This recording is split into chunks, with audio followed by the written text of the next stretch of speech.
আসসালামু আলাইকুম এভরিবডি, আশা করি যে যেখান থেকে দেখছেন ভিডিওটি সবাই অনেক ভালো আছেন। তো আমরা রান্না করার পরে অনেক সময় কিন্তু এরকম নিচে লেগে যায়, অনেকটাই পুড়ে যায় সবজি বা যে কোনো তরকারি। তো এগুলোকে আবার ঘষে মেজে উঠাতে অনেকটাই কঠিন হয়ে যায় অথবা অনেক সময়ের ব্যাপার।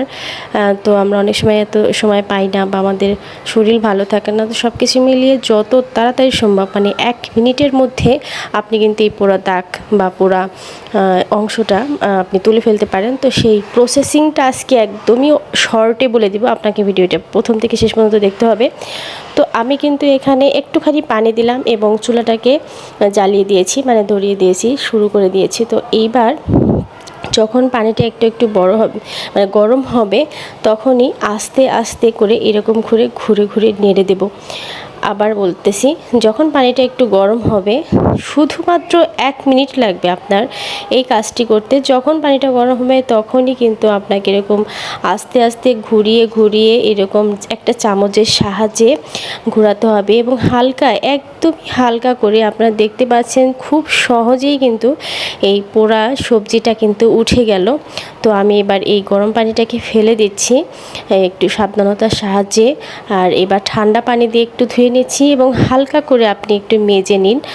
আর আপনার কাছে ভিডিওটা কেমন লাগলো অবশ্যই বলবেন এবং আমার এই প্রসেসিংটা অবশ্যই আপনি ট্রাই করবেন।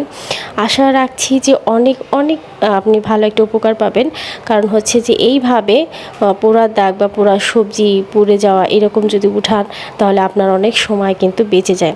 তো আমি এবার ভিম বার দিয়ে একটুখানি ঘষে নিচ্ছি যাতে আর একটু চকচকে লাগে। এইটা কার মানে করতে ইচ্ছা করে না বলেন? তো পোড়া দাগটা তো কিন্তু 1 মিনিটের মধ্যে উঠে গেছে। তো এবার একটু ভালো করে ঘষে নেব এবং ধুয়ে নেব। তো এইটা করতে মাত্র 1 মিনিট টাইম লাগে, অথচ ঘষাঘষি করতে গেলে দেখা যায় যে 10-15 মিনিটও হয় না। অনেক সময় আমাদের হাত ব্যথা হয়ে যায়, এরকম একটা কন্ডিশনে চলে যায়। তো এরকম করে কিন্তু আপনি টোটাল আপনার যদি 2-3টা কড়াই বা পাতিল থাকে, তারপর আপনি খুব অল্প সময়ের মধ্যে এটা একদমই পরিষ্কার করতে পারবেন। এবং লাস্ট পর্যায়ে সামান্য একটু ভীম দিয়ে এরকম ধুয়ে নিন এবং চকচকে একটা বাসন আপনি কিন্তু পেয়ে যাচ্ছেন আপনার বুদ্ধির কারণে। তো ভিডিওটি ভালো লাগলে অবশ্যই ভিডিওতে একটি লাইক দিন এবং আমার চ্যানেলটিকে সাবস্ক্রাইব করে দিন বা আমার পেজটি ফলো করে দিন। ধন্যবাদ।